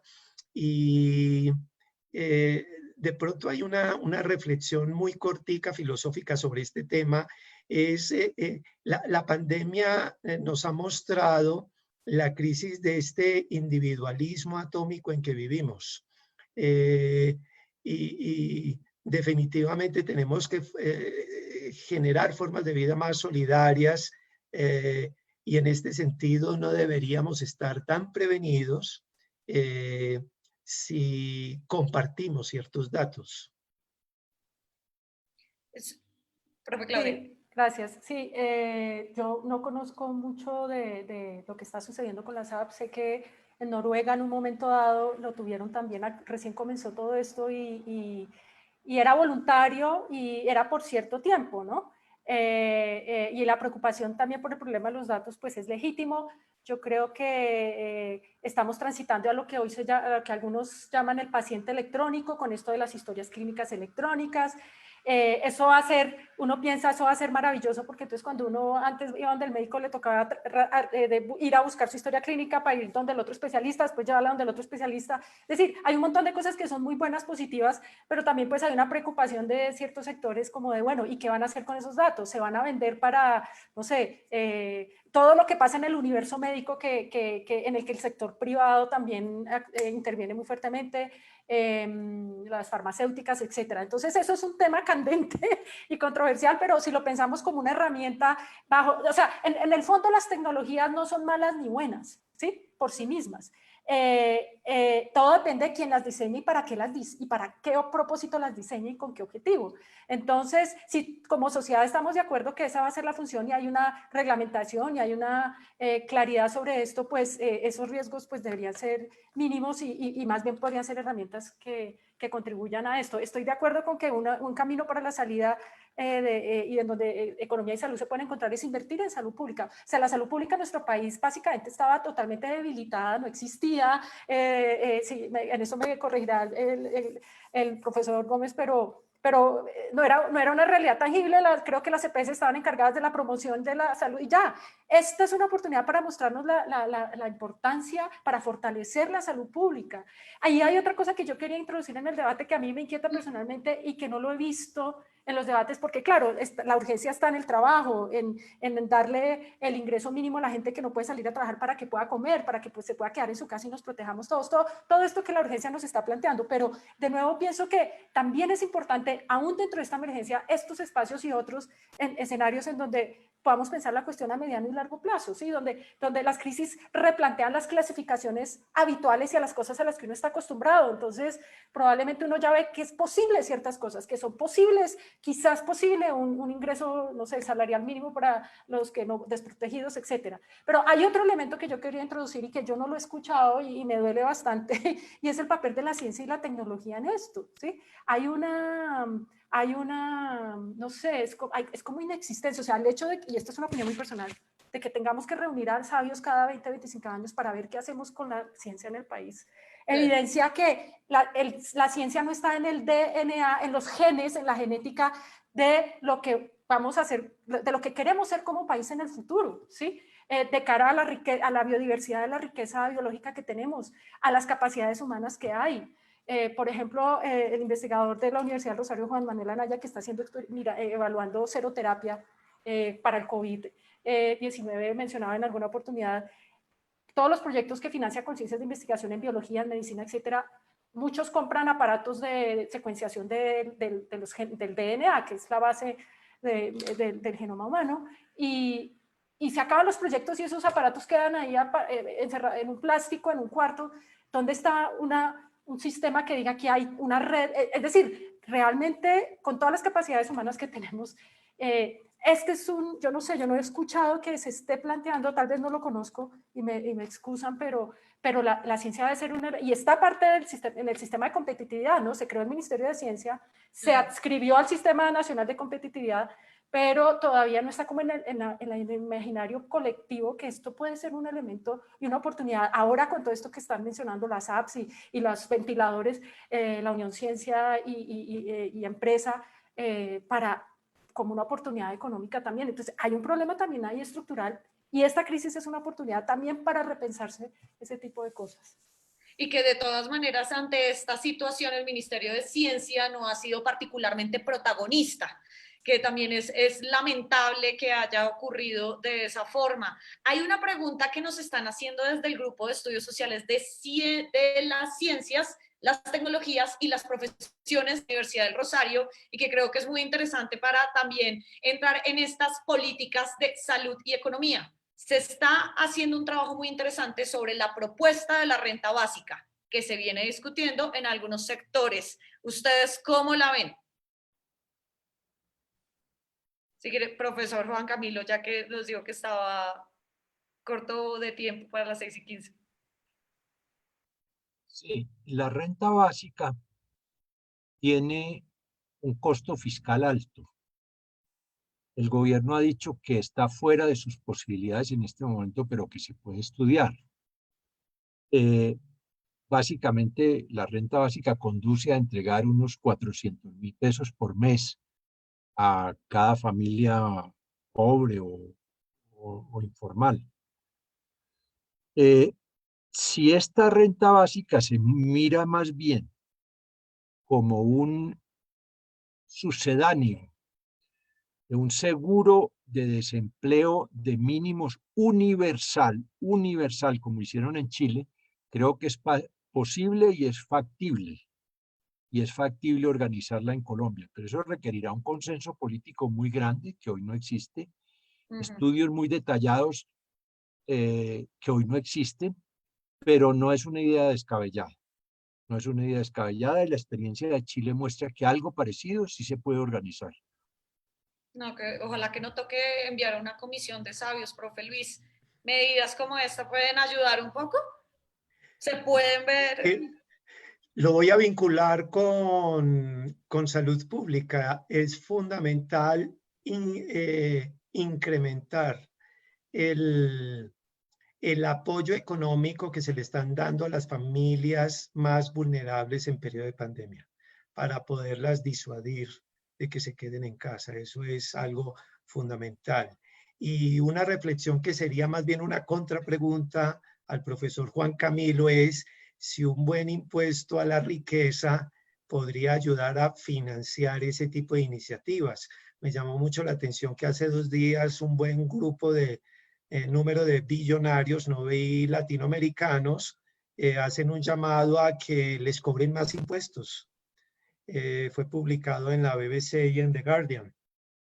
Y es una iniciativa que está creciendo, me llamó mucho la atención. Sí, eso tenemos que unirlo con lo que hablábamos al comienzo de que no ahora inmediatamente, ahora no tendría sentido, porque las empresas están con sus utilidades destruidas y la gente está con 20, 30% de desempleo, hace 4 meses no trabaja. Ahora no sería momento oportuno para una reforma tributaria, pero allá vamos a llegar en año y medio o 2 años. Allá vamos a llegar. Y cuando lleguemos, hay que hacer una reforma equitativa, equilibrada, progresista, uno de cuyos elementos será gravar con más severidad a las personas con más capacidad de pago y mayores patrimonios. Yo creo que eso es ineludible, no tanto por lo que dijeron los tíos ricos MacPato ayer en su declaración, que dijeron que ahora se necesitaba más impuestos y no más beneficencia, en lo que tienen razón, sino porque independientemente de lo que ellos digan, ese es el tipo de reforma en la que tenemos que ir construyendo consensos aquí en Colombia. Yo les voy a pedir disculpas, como lo había anunciado desde el comienzo, me tengo que retirar, pero les agradezco pues mucho a los organizadores del foro la invitación y a los panelistas y a las panelistas la compañía en esta reunión virtual, que ha estado muy Muchas interesante. gracias, profesor Camilo. Gracias. Estaremos muy pendientes de su libro y de sus publicaciones. Vamos a seguir. Mientras tanto, para cerrar este panel que ha sido muy interesante, hablar de salud pública, de pandemia, de cómo salir de esto, con una pregunta que me gustaría que sin ningún problema, esto es entre amigos, estamos charlando lo más delicioso, pero quiero que me cuenten una cosa destacable y otra que ustedes podrían cambiar para, o no destacable, o que haya sido un grave error de las políticas que se han hecho en pandemia durante estos ya marzo, abril, mayo, junio, julio, 4 meses, 5 meses que estamos en esta situación. Profe Luis, ¿qué podríamos resaltar y qué podríamos darle una muy, muy baja calificación de cómo se está comportando los gobiernos alrededor de la emergencia? Bueno, no, desde mi perspectiva, muy brevemente, yo pienso que hay que destacar que este gobierno, un poquito a la brava, con una presión social muy grande, ha cambiado la dirección en varios momentos. Y bueno, gracias. Mira que esa pregunta es muy interesante porque yo creo, lo quiero vincular con democracia. Esta es una oportunidad única para las democracias a nivel local. Se empoderaron mucho los alcaldes, se le revelaron al gobierno y afortunadamente el gobierno escuchó algunas cosas. Entonces yo quiero destacar ese punto.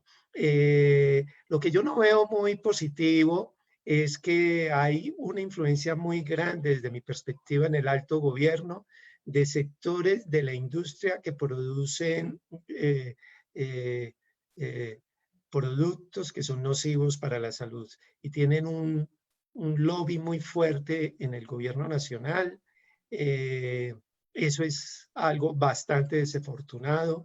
En este momento tenemos que pensar en lo urgente que es la pandemia, pero también en lo importante a mediano plazo que son políticas públicas en el área de alimentación o de control de tabaco. Profe Claudia. Gracias, sí. Rápidamente, yo personalmente como ciudadana quizás, yo he sido relativamente pesimista con la política nacional, con la corrupción, de hecho yo daba cursos de historia de Colombia y me deprimía a veces dando historia colombiana del siglo XIX, ¿no? ¿Ah, señora?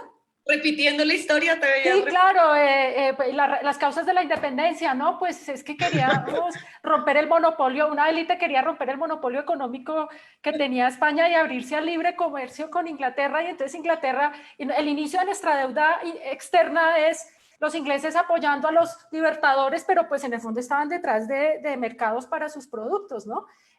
O los proyectos latinoamericanos de construir una vida económica, un proyecto económico político con base en industrias locales que, para resumirlo brutalmente, un país industrializado es un país que hace máquinas, que producen máquinas, ¿sí? Y la decisión histórica política que tomaron nuestras élites latinoamericanas del siglo XIX después de la periodo colonial fue no, ese no es nuestro rol es vender materias primas y que haya otros hagan máquinas que hacen máquinas, y entonces después se recicla esta situación con el subdesarrollo, etcétera, y ahora se recicla esa situación de desigualdad con la globalización, en fin, pues estoy haciendo una simplificación muy gruesa, ¿no? Pero pues entonces sí, es un poco trágico para mí ver la cosa que se repite. Lo que yo he visto positivo y probablemente por Creo que se nos mucho de lo que ha pasado con el proceso de paz, etcétera, etcétera, dime, ya, de lo que ha pasado con el proceso de paz, es que hay una cierta madurez, digamos, en la forma de hacer política, a pesar de que la corrupción siga rampante. A mí me duele muchísimo en el sector salud que haya corrupción, todavía no está incorporado en el colombiano, que eso es sagrado, ¿sí? Que no les duele, o sea, cómo se benefician, se enriquecen, cobran por procedimientos de salud valores que no podían no serlo, en fin. Entonces, a mí me complace ver que frente a esta crisis ha habido liderazgos que han tenido, digamos, claridad de pensamiento y de corazón, ¿no? Digamos, ¿no? Que no nos hemos perdido en debates como ha pasado en Brasil o en México, gobiernos y políticos que realmente uno se pregunta, los mismos Estados Unidos, uno se pregunta, estas personas, digamos, ¿qué proyecto político tienen y por qué las sociedades los eligen? Que es lo más grave, ¿no? O sea, como una sociedad decide que personas que atentan contra la misma población sean sus gobernantes, ¿no? Entonces, aún a pesar de que, y muy recientemente en nuestra historia política empezamos a poderle poner palabras digamos, incluso a los grupos que se han confrontado históricamente, derecha e izquierda, eso no existía, ponerle palabras a las cosas, nombrarlas, eso es madurez política, madurez, digamos, social. Entonces yo pienso que afortunadamente, digamos, yo estoy complacida de esa respuesta digamos, de ciertos líderes frente a la agilidad y al liderazgo con que se ha manejado eso, y comparto con el profesor Gómez que pues celebro que el gobierno está escuchando, está abierto, que las tentativas de polarización y eso yo creo que se han resuelto. Lo que yo no calificaría tan positivo es que todavía hay cosas que hay que debatir. A mí cuando me invitaron a esto, yo no soy experta, no soy economista, no, pero dije, pero había reflexionado algunas cositas muy puntuales sobre esa relación economía y salud, muy puntuales, pero dije, no. De todas maneras, todavía tenemos bastante tiempo. Si quieren, nos quedamos acá hasta las 10 de la noche. No. Entonces, ya para aclarar tu pregunta, quizás lo que no es positivo de pronto es que haya todavía cosas que no son visibles, es lo que quiero decir. O sea, la crisis está haciendo visibles cosas que no queríamos ver, ¿sí? La inequidad, el desempleo, cosas que ya no podemos ocultar y a las que hay que tomarles decisiones ya estructurales. No habían estadísticas, por ejemplo, había gente que estaba por fuera de los sistemas de estadísticas, de su grado de pobreza. Había personas que nadie sabía qué tan pobres eran ni estaban en un sistema estadístico, en fin. Entonces, pero lo que todavía creo que se debe hacer es hacer un debate más profundo sobre sobre los orígenes de esa, digamos, las razones de esa inequidad, el rol de ciertos sectores. Yo, por ejemplo, y digo, no soy experta en esto, a mí me parece cuando el presidente anuncia que en las primeras semanas que van a darle subsidios a las pequeñas empresas para que, o subsidios no, les van a facilitarles préstamos para que mantengan la nómina o para que paguen los parafiscales, y que entonces todo eso lo ejecutan a través de la banca, ¿cierto? De los bancos, y es el gobierno, o sea, los colombianos, los que soportamos frente a la banca privada algún riesgo de no pago o alguna cosa. Pero entonces es la banca privada la que siempre está ganando. Es una pregunta muy personal. Yo no soy experta en banca, no sé qué. Tengo un hermano economista que me dice, pero es que los bancos son necesarios para la vida económica. Claro que sí, claro que sí. Si no hay bancos, no hay... Pero mucho pasa por los bancos, o sea, son vasos comunicantes, el sistema, digamos, circulatorio para que funcione la economía, son los vasos que, cierto, eso no hay que pelear con eso, pero entonces sí es importante que estos sectores, o como dice aquí el profesor Gómez, hay unos sectores que hacen unos lobbies muy importantes. ¿Qué está pasando con eso? O sea, es decir, hacer visibles, hay que medir, se me imaginaba yo, grupos de investigación para publicar en revistas especializadas que nadie lee, no, ¿por qué no hacemos centros de pensamiento que están procesando datos y botando información para justo estos debates, ¿no? Ahí entonces es bastante claro, digamos, ya hablando de lobby, esto que ha sido probado muchas veces, el gobierno nacional y específicamente el presidente Duque tiene una tendencia y tiene un acercamiento muy cercano con los gremios y con los sectores económicos y con buena parte del sector económico del país, por lo cual no era descabellado, por decirlo así, que los primeros beneficiarios fueran precisamente los empresarios o las empresas para subsidiar las nóminas vía la banca. Lo curioso de todo esto es que también en una de las inequidades que usted, profe Claudia, está mencionando y de los enormes problemas que tiene el Estado, también está la lentitud en que todos los programas arrancan a funcionar. Y al mes estaba viendo empresas que no podían acceder a un crédito, otros que no podían acceder a un subsidio, otros que no podían acceder a las financiaciones, lo cual es bastante peligroso, sobre todo para la generación de empleo de lo que viene de aquí en adelante. Y si nosotros estamos buscando que no exista este dilema de salud y economía, pues se está dañando la salud también de las finanzas de muchos sectores muy, muy pequeños, pero que también tienen muchos impulsos económicos y que generan empleo para sus familias y para las demás personas en un ecosistema muy pequeño, en barrios, en municipios. Cómo también acelerar este tipo de que el Estado realmente llegue y que el Estado realmente funcione. Al inicio de nuestra charla estábamos diciendo, hay muchas iniciativas que solamente están llegando a la ciudad y nos estamos olvidando de una ruralidad Sí. Grande y que es otra Colombia y que es un país que desde Bogotá no se ve. De acuerdo, pero ven, yo veo una revitalización de la sociedad civil colombiana. Yo tengo 56 años, ya voy a cumplir 56 años, y yo recuerdo que hace 20 años no se podían mencionar muchas cosas en las universidades privadas y tampoco en las universidades públicas y en las organizaciones. Entonces, no sé si es que estoy muy optimista, pero sí veo con mucha esperanza ese surgimiento de la sociedad civil. Ahora, la gran pregunta es, de pronto se está concentrando mucho en clase media, que está exigiendo sus derechos. Habría que explorar o hacer un estudio de cómo las organizaciones sociales están surgiendo en los sectores más vulnerables, para tener una democracia, para vincularlos y para escuchar sus voces. Eso sería, yo siento que en Bogotá o en los grandes centros urbanos de pronto eso está ocurriendo. ¿Qué opinan ustedes?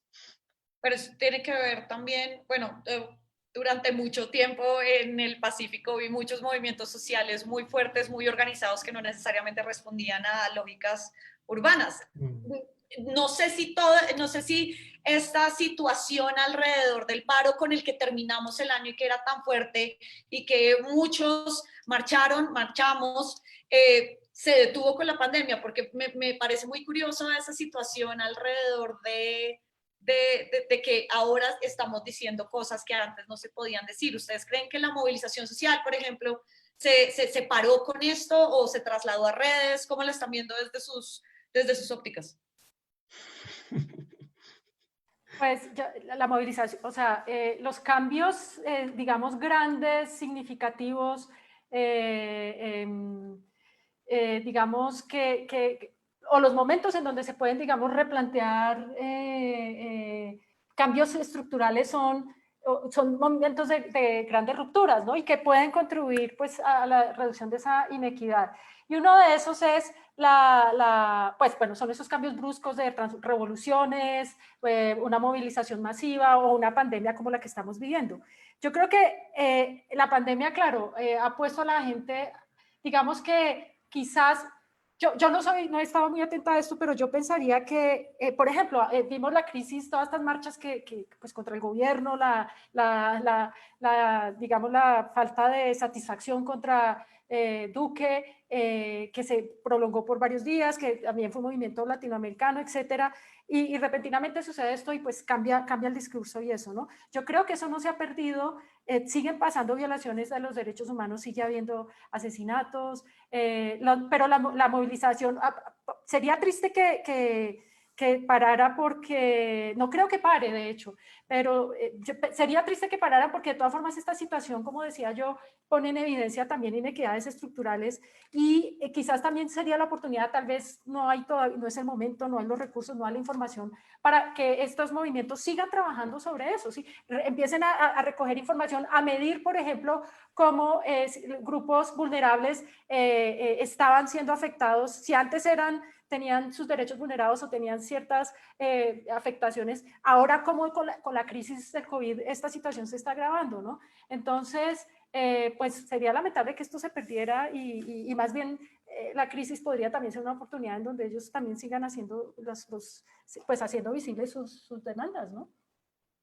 Laura Reyes precisamente nos estaba preguntando eso en redes. Puede que la pandemia le haya quitado la fuerza a los movimientos sociales. Tal vez, digamos, no sean solamente los movimientos, sino las movilizaciones. Profe Luis, ¿cómo ve esta situación? Han habido manifestaciones en algunas aglomeraciones, tanto en Medellín como en Bogotá, no tan, obviamente no al nivel que las que vimos en noviembre, pero estos movimientos están empezando a coger fuerza. ¿Cómo conciliar la protesta social legítima, no violenta, con esta pandemia? Esa es una pregunta que me hago todos los días. Y cómo generar de pronto manifestaciones simbólicas a través de redes sociales, así como lo hacen las orquestas. Los movimientos sociales podrían hacer ese tipo de cosas. Creo que en Estados Unidos, a la luz de lo que ocurrió tan grave allí, creo que surgieron algunos movimientos de ese tipo virtuales. Yo ahora veo un empoderamiento muy grande de la academia, de la ciencia, pero tenemos que tener cautela porque la economía y la salud pública a veces tienden a ser muy prescriptivas. Entonces, un grupo de académicos, de expertos, prescribe qué es lo que tiene que hacer la sociedad. Y la academia genera unos vínculos fuertes con los tomadores de decisiones, con los gobiernos, pero pierde sus nexos con la sociedad civil. Ahí yo pienso que ustedes, las comunicadoras, son muy importantes. Y yo veo con esperanza también un surgimiento de un periodismo científico y de un periodismo en salud, que ya no está dedicado a temas de estilos de vida individual, de coma bien para adelgazar, sino que se discuten políticas públicas. Yo quedé feliz. Bueno, en el año 2016 nos derrotaron con el impuesto a las bebidas azucaradas, pero yo quedé gratamente sorprendido del apoyo ciudadano y del apoyo de muchos periodistas. De pronto el periodismo es un nexo muy importante entre esa academia que no se pierde y se transforma en un gobierno de élites de expertos y la ciudadanía.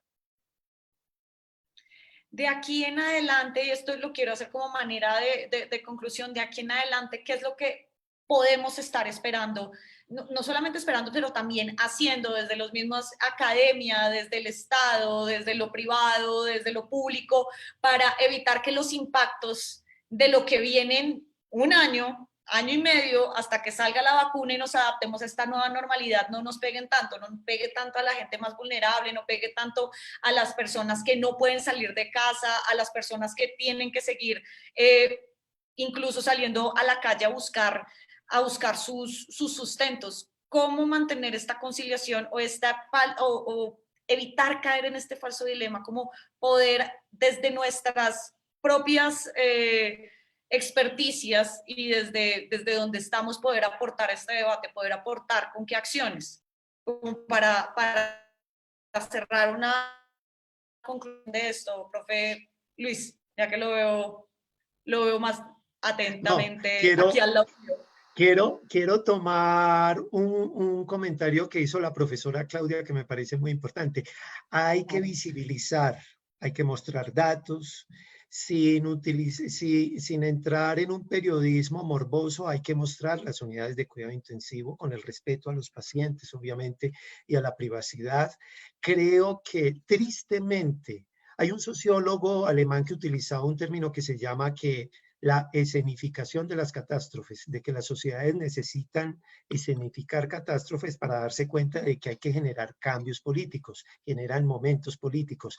Yo lo sentí cuando ocurrió la tragedia en Guayas y en Manaus, de que ya este virus comenzaba a circular de una manera muy tranquila por el trópico, porque había mucho escepticismo incluso dentro de los académicos. Yo lo resumiría simplemente en yo soy crítico del liberalismo, pero quiero resaltar un valor muy grande del liberalismo, la libertad de expresión.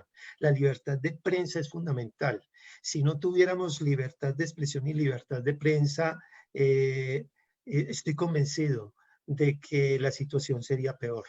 Eso ayuda a que la sociedad se genere como un poder comunicativo para presionar al gobierno y cambiar las cosas. Y es cierto, hace poco, y esto es infidencia, pero estábamos hablándolo con varios colegas, como es bastante raro que nosotros no estemos viendo todavía, ante altos niveles de ocupación de UCI, que no estemos viendo todavía las imágenes, o es que esperamos, sí, uno está atenta como cuándo va a ser la imagen del norte de Italia o la imagen de Nueva York. Obviamente siendo totalmente respetuosos con los pacientes, con los médicos, y hasta ahora no ha ocurrido. Quiero pensar que, que es precisamente porque no estamos en una fase tan grave y quiero creer que eso es así. Ahora, también el acceso a información, es cierto, ha sido muy difícil. De hecho, hay un estudio de la Universidad Javeriana que decía hace poco que incluso la información de las finanzas públicas estaba siendo muy opaca en este momento y es absolutamente vital que podamos saberlo. Profe Claudia, desde la academia, ¿qué más podemos hacer? ¿Qué más se puede hacer para aportar de aquí en adelante para que esto no se nos vaya tan mal como estamos viendo que se nos va a ir? Sí, no, yo creo que hay que seguir, hay que conocer lo que está pasando, hay que conocer, tener acceso a la información, pero hay que producir esa información también, hay que aprovecharla. La alcaldía está publicando, está georreferenciando casos, está tomando decisiones sobre datos que están saliendo georreferenciados. ¿Qué se está haciendo con eso? ¿Se está cruzando con...? Yo hice la pregunta, ¿no? Como una ciudadana, bueno, ¿y por qué? ¿Y van a cruzar esto con datos del último censo sobre ingreso, estrato? Y no por el hecho de investigar por sí, sino por conocer qué es lo que está pasando. Entonces, es vital estarse informando. El profesor Gómez hablaba del miedo como mecanismo de protección natural, eso puede ser visto de esa manera. Yo pienso que también el acceso a esta información, el conocer, el informarse, es parte también de ese mecanismo de defensa. Y yo creo que hay otra cosa que podemos hacer, bueno, y es la solidaridad. He escuchado gente que ha dicho, oiga, yo antes era todo insolidario y esta epidemia me ha puesto, yo no pensaba en nadie, pensaba en mí y en mi familia. Y esta epidemia me ha puesto a pensar en, yo tengo que dar, ¿no? Entonces esta pandemia es una oportunidad para construir, empezar a cuestionarnos un poco que en el fondo para qué vivimos. O sea, ¿cuál es el propósito de estar acá y de vivir? ¿No? Yo no quiero, digamos, disminuir la gravedad de la situación. La vida nos ha presentado este desafío y frente a ese desafío, digamos, tenemos que hacer lo mejor posible con ese principio también de solidaridad. Entonces, pienso que hay que estar atento, hay que escuchar, hay que informarse, hay que dialogar, hay que hablar y hay que tener, como pienso yo, este principio de solidaridad presente. Y hay otro elemento que yo creo que el COVID nos ha planteado de frente, pero que ya venían los debates del cambio climático, ¿no? De cómo los seres humanos nos estamos planteando frente al mundo, frente a cómo estamos explotando los recursos naturales, sobre el proyecto económico que tenemos, etcétera. Y esto es un momento, o sea, los cuestionamientos profundos que estaba haciendo el cambio climático, es decir, la afectación del clima por la industrialización y por el trabajo y la economía humana, que pone en amenaza la supervivencia de muchas especies y en el largo plazo pues de la vida en el mundo. Son casi que las mismas preguntas que nos está planteando el COVID aquí encima, ¿no? Y es que entonces, en últimas, ¿qué estamos haciendo con la vida? O sea, ¿cómo estamos viviendo? Es en el fondo, ¿no? Y bajo qué, digamos, principios filosóficos, ontológicos, si lo quieren llamar así, son los que estamos viviendo o que guían nuestro quehacer. Y esto yo lo aterrizo incluso al asunto de cómo estamos educando y para qué estamos educando. Entonces, ideas de que, posiciones como que, no sé, el hombre es el centro de todo y entonces nos pusimos ontológicamente en un nivel diferente y superior al resto de las especies animales, vegetales, los seres vivos, ¿no? Que nos creemos diferentes. Por Dios, somos animales, somos animales. Y después del pobre, la teoría de Darwin y eso, pues que medio nos puso en la cúspide de la evolución, etcétera. Pero seguimos siendo parte del ecosistema y de todo esto, y lo estamos destruyendo. Entonces, hay un plan, y el sistema económico en el que estamos montados desde la revolución industrial, con un crecimiento, como lo decía el historiador Eric Hobsbawm, un crecimiento que no se detiene en la producción de recursos, bienes, demográfico, la población sigue creciendo, recursos demográficos, está llegando a su límite, digamos, la naturaleza nos está diciendo pilas porque nos estamos destruyendo, ¿no? Entonces, y la idea del desarrollo y el desarrollo económico, ¿sobre qué base? O sea, ¿para qué más? ¿Para qué? O sea, ¿cuál es el centro de esos proyectos políticos a futuro? Y esto toca con la educación, digo yo, porque entonces no podemos, habría que hacer como un resetear el sistema educativo y empezar a enseñar a los chicos, decir, esa conciencia de la ubicación de uno en el mundo que vive y en relación con los demás. Y sobre esa base enseñar una economía que no asuma que entonces somos la suma de individuos y que podemos entonces entender la economía como la curva de crecimiento del empleo, el comportamiento de Wall Street, ¿no? Algunos creen que la economía es un dato, una ecuación, ¿no? No, es un tema casi filosófico también que nos está planteando la pandemia, y es ¿para qué necesitamos más? Y de con cuánto podemos vivir, que eso también ha sido un problema enorme de muchas economías emergentes. La opulencia en la comida, ¿sí? La hamburguesa con la lámina de oro, pues no necesito eso si me puedo hacer un arroz con pollo yo sola. O no sé, el autocuidado de uno sembrar, digamos, pues en la medida de posibilidades, y eso también pues se habla mucho desde el privilegio. Esto filosóficamente está cambiando muchas cosas y creo que también el punto que ustedes tocan del tema de la educación también, porque vamos a tener generación, estamos teniendo una generación de estudiantes que la experiencia educativa es muy diferente ahora, y que también la enseñanza de esto está cambiando el mundo y cómo vamos a hacer para evitar que explote o que implosione en algún momento. Como también esto me surge mucha curiosidad, y perdón, extenderé en el tiempo, pero me surge mucha curiosidad también cómo han cambiado sus sistemas de enseñanza en estos meses. O sea, eso ha sido todo un aprendizaje. Pero ¿cómo les ha ido con eso?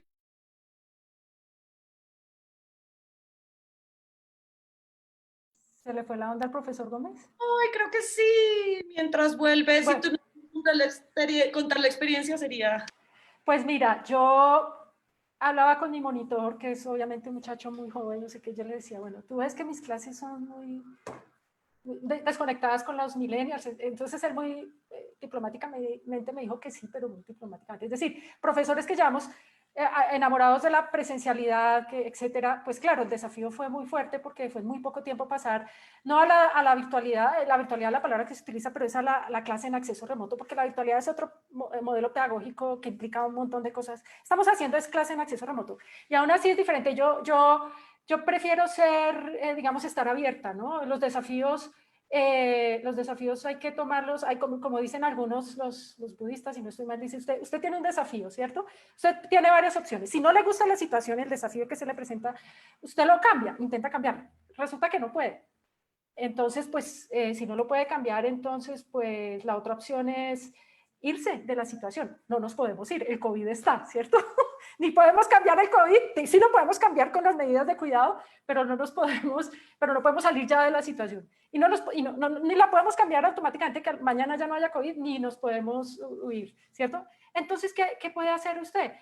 Véala, vívela, acéptela y mire qué hace con ella, ¿no? Y entonces yo he preferido verlo de esa manera y estar abierto, porque siempre entre nosotros profesores, pero es que la cara a cara, lo que pasa allí es muy importante y eso no lo va a reemplazar la virtualidad, el acceso remoto.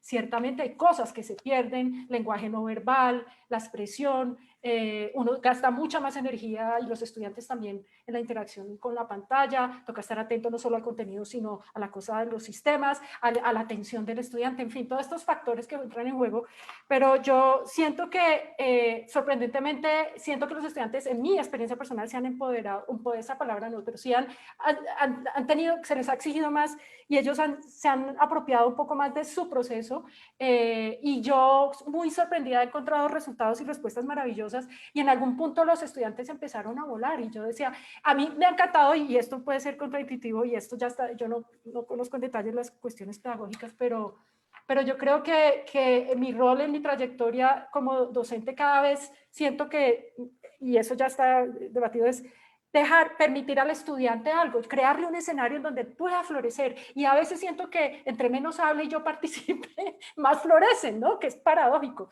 Ya se habla de la educación centrada en el estudiante, ¿cierto? Uno le crea escenarios donde pueda florecer y desarrollar, y la virtualidad, crear una nueva distancia, para mí personalmente siento que favoreció esa autonomía en el estudiante, no para personalmente. Puede que para ciertos, yo enseño historia, es mucho discusión, etcétera. Puede que en otros, obviamente medicina, otros escenarios, esto no sea cierto. Lo estoy hablando, como digo yo, desde mi experiencia personal. Y algunos colegas se lamentaban también, no, pero, y es cierto, o sea, no los puedo ver, no puedo interactuar con mis estudiantes. Pero entonces la cosa hay que mirarla, pienso yo, de esta manera. La cuarentena no nos permite irnos a ver con los estudiantes, ni estar en el tablero, ni conversar con ellos. Entonces la pantalla se nos volvió la única opción de verlos, ¿sí? Se volvió nuestra amiga y nuestra aliada. Entonces la pantalla ya no es lo que nos separa, sino lo que nos une, ¿sí? Paradójicamente, ¿no? Entonces, para hacer de esto una experiencia, digamos, positiva en lo posible y feliz, digamos, ¿no? Y pienso yo, para mí como profesora y para mis estudiantes. Perdón, iba a decir, profe Claudia, muchísimas gracias. Se nos cayó el profesor Luis, pero bueno, eran problemas de la virtualidad, precisamente de estar cerca en la pantalla. También muchísimas gracias a la Red Conectas. Diego, muchas gracias por invitarnos. Estuvo muy rica la charla, a toda la gente que nos vio, y pues nada, esperamos estar en otros espacios así para seguir ampliando todo este dilema, porque queda mucha tela por cortar y falta mucho tiempo para también analizar todo eso. Creo que esto sí daría hasta las 10, 12 de la noche, porque hay un montón de temas, un montón de cosas que se podrían decir. Muy buenas reflexiones, muchos retos también salen de aquí. Muchas gracias, Tatiana, por ser la moderadora, aceptar la invitación. Profesora Claudia, muchísimas gracias por estar aquí presente en ese panel. Al profesor Juan Camilo, al profesor Luis, que nos deben estar escuchando de pronto ya en diferido después de un rato. Muchas gracias también a ellos dos, la Universidad Externado de Colombia, la Pontificia Universidad Javeriana también. Bueno, profesor Luis, volvió. Está conectándose. Pero bueno, lo tenemos para darle la despedida antes de salir. Profesor, lo escuchamos. Disculpen, se apagó este aparato, como que se recalentó. No pasa, los problemas de la virtualidad. Precisamente estamos hablando en el tema comunicación, en el tema educación. Profe Claudia también está levantando la mano. No sé si el profe quisiera, Gómez, responder la pregunta o una cosa, si ya estaban cerrando, no sé, Diego, ¿cómo lo ves? Las últimas reflexiones, tranquilos. Yo solo quería hacer una invitación, y es que aprovechando este escenario y los contactos con la silla vacía y es, ¿por qué no hacer otro debate? No necesariamente, no estoy diciendo que me inviten, lo declaro aquí de frente, pero sí creo que es urgente una cosa de ciencia, personalmente yo, de ciencia y COVID, ¿sí? ¿Qué está pasando?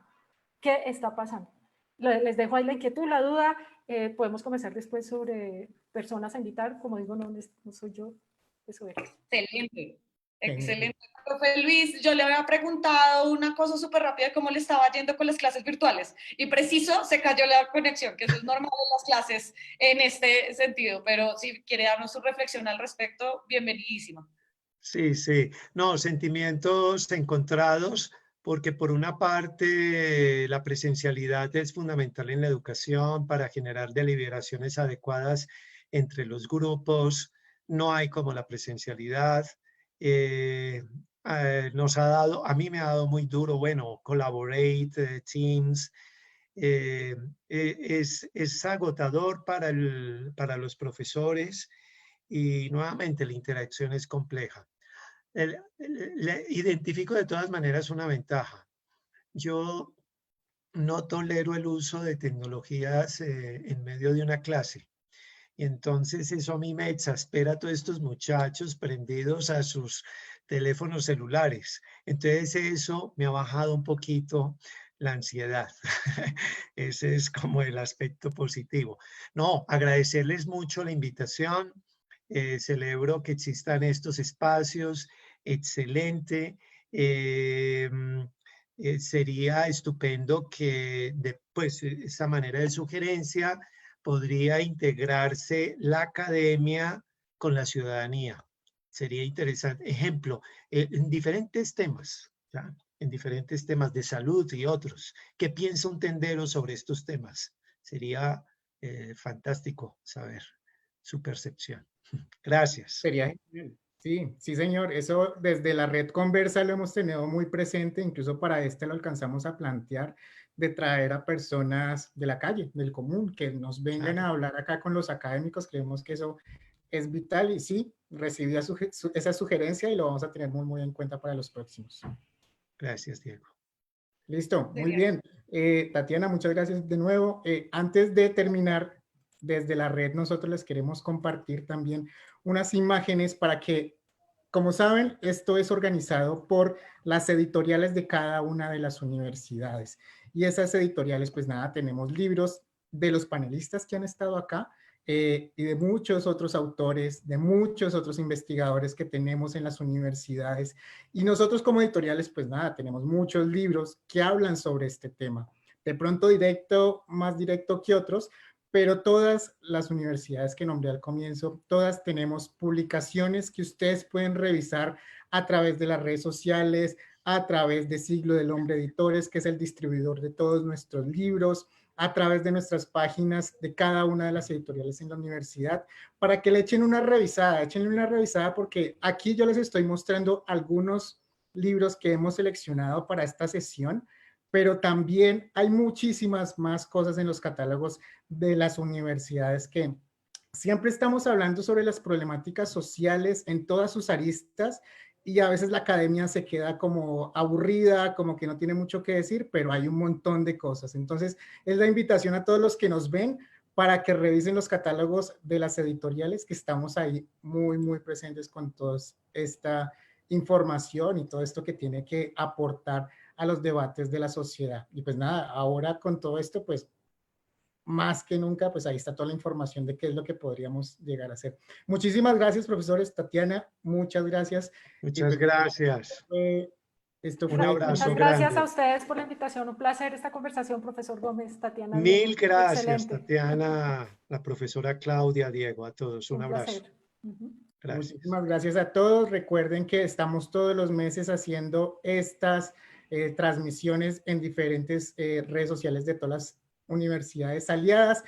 Algo importante, los libros también se pueden comprar en todas las librerías en Colombia.